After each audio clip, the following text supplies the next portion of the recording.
ازيكم يا جماعة عاملين ايه؟ يا رب تكونوا دايما بخير، وكالعادة معاكم حسام في فيديو جديد. في الفيديو بتاع النهاردة ان شاء الله هنتكلم عن الاير تاج. هنعرف ازاي بتشتغل وايه هي فايدتها وكل شيء عنها بالتفصيل، وليه في نفس الوقت الاير تاج من ابل سلاح ذو حدين او جهاز خطير جدا زي ما هو مفيد جدا. القطعة الصغيرة دي اللي حرفيا غزت العالم. اير تاج عبارة عن قطعة صغيرة جدا في حجم العملة المعدنية، جواها تشيب اسمه يو اي.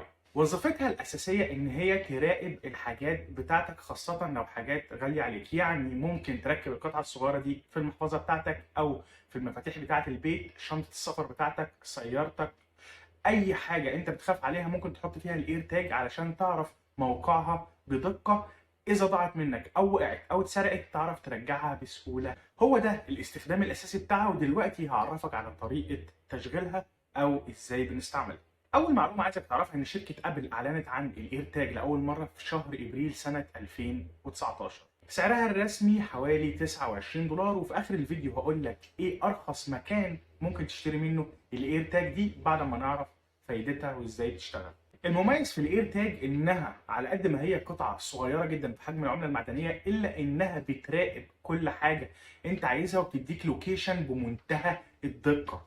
اما دلوقتي بقى تعالى اقول لك الاير تاج بتشتغل ازاي. هي قطعه صغيره جدا زي ما قلت في حجم العمله المعدنيه، جواها سبيكر علشان تقدر تسمع صوتها، وجواها بلوتوث، جواها الشريحه اليو اي، وفي نفس الوقت فيها بطاريه. البطاريه اللي موجوده فيها دي تقدر تكفي معاك لمده سنه كامله ما تشحنهاش. يعني هتشتغل معاك بمجرد ما تشتريها لمده سنه، ده العمر الافتراضي بتاع البطاريه. مدى البلوتوث بتاع الاير تاج ده هو 10 متر. ممكن طبعا حد يسالني سؤال دلوقتي يقول لي حسام، ما ده 10 متر معنى كده ان الاير تاج لو انا حاططها مثلا في شنطه السفر بتاعتي او في عربيتي واتسرقت، والعربيه او الشنطه بعدت عني اكتر من 10 متر، هل معنى كده ان الحاجه اتسرقت مني او ضاعت؟ طبعا لا، لان الاير تاج دي ممكن تعرف حاجتك فين حتى لو في دوله تانية غير الدوله اللي انت موجود فيها. وخلي بالك لان انا هنا ما اتكلمتش خالص عن الجي بي اس، لان في ناس كتير جدا من الناس فاكره ان الاير تاج بتاع ابل او حتى السمارت تاج بتاع سامسونج بتشتغل عن طريق الجي بي اس. للاسف مش هتقدر تشتغل عن طريق الجي بي اس، لان علشان تحط فيها جي بي اس مستحيل البطاريه تكمل سنه. هتحتاج بطاريه كبيره جدا، في حجم الاير تاج الصغير ده هيبقى كبير جدا، فهي مش بتشتغل عن طريق الجي بي اس. تعال اقول لك ازاي بتشتغل وازاي بتعرف مكان حاجتك بالتحديد حتى لو في دوله تانية. شركه ابل صممت الاير تاج دي بحيث ان انت تعرف مكانها في اي دوله في العالم عن طريق ان الاير تاج نفسها، الشريحه اليو اي اللي جواها مبرمجه ان هي تدخل على اي ايفون معدي جنبها.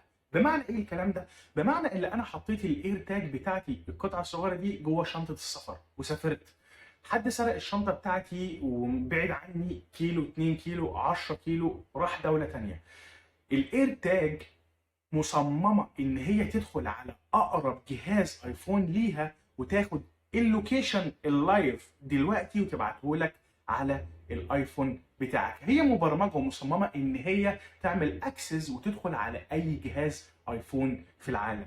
العربيه بتاعتي انا حاطط جواها الاير تاج القطعه الصغيره دي، جه مثلا حرامي وسرق العربيه ومشي، انا عايز اعرف طريقها. كل ما العربيه او السياره او الاير تاج تمر من جنب واحد معاه ايفون، هي تلقائي بتاخد منه اللوكيشن اللي موجود في الايفون وتبعته لي انا على تليفوني. طيب بعدها بشويه مثلا السياره بتاعتي او العربيه فضلت مكمله قدام، او اللي سرقها فضل ماشي بيها قدام، برضه هتفضل تاخد اللوكيشن وتبعته لي، هتفضل تعمل ابديت للوكيشن.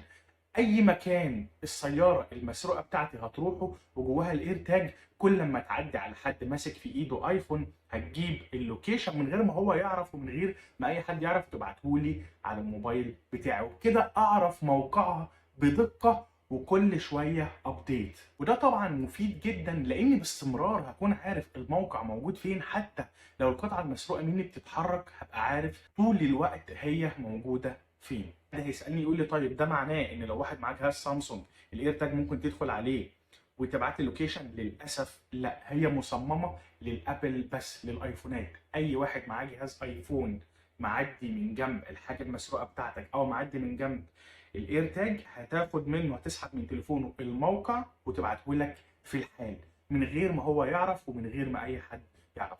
هي دي طريقه عمل الاير تاج، مش خالص الجي بي اس. وبناء عليه مفيش اي حاجه انت حاطط جواها الاير تاج ممكن تتسرق منك ابدا، لان انت هنا ما بتعتمدش على ايفون واحد بتاع شخص معدي، انت بتعتمد على كل الناس اللي معاها ايفونات في العالم، وبالتالي بنسبة مضمونة 100% هتعرف مكان القطعة بتاعتك او اي حاجة غالية عليك ومسروقة. طبعا في قطعة زيها اسمها سمارت تاج، سامسونج اللي عاملاها، وبرضه بيكون فيها اكسس انها تدخل على هواتف السامسونج مش الايفون. اير تاج مع الايفون بس، سمارت تاج شغالة مع السامسونج بس. ولذلك فان الاير تاج دي سلاح ذو حدين، لان ليها فايده مهمه جدا، وهو انك بتعرف حاجتك فين، مفيش حاجه تسرق منك ابدا. وفي نفس الوقت اللصوص برضه بيستخدموها علشان يراقبوك، ممكن يحطها في شنطتك، في محفظتك، في جيبك من غير ما تعرف، بالتالي يعرف انت ساكن فين، يعرف سيارتك فين، عربيتك، ويكون سهل ان هو يتعقبك ويعرف كل حاجه عنك. لذلك فهي جهاز خطر جدا، ولكنه يظل واحد من اجهزه ابل اللي مهدور حقها بشكل كبير جدا. زي ما قلت لكم في اول فيديو، لو انت بتسال على الاير تاج دي موجوده فين، ارخص مكان اتحصل فيه اير تاج هو ابلكيشن توصيل. هسيب لكم اللينك في صندوق الوصف تحت او في الديسكربشن تحت، علشان لو اي حد عايز يشتري الاير تاج هيلاقيها موجوده بارخص سعر موجود في السوق. اللي عنده اي سؤال يكتبوا لي في الكومنتات تحت. ان شاء الله الفيديو اللي جاي هنتكلم عن سمارت تاج بتاعت السامسونج بشكل مفصل اكتر، وهنعرف ازاي بتشتغل. واشوفكم في فيديو جديد قريب. مع السلامه.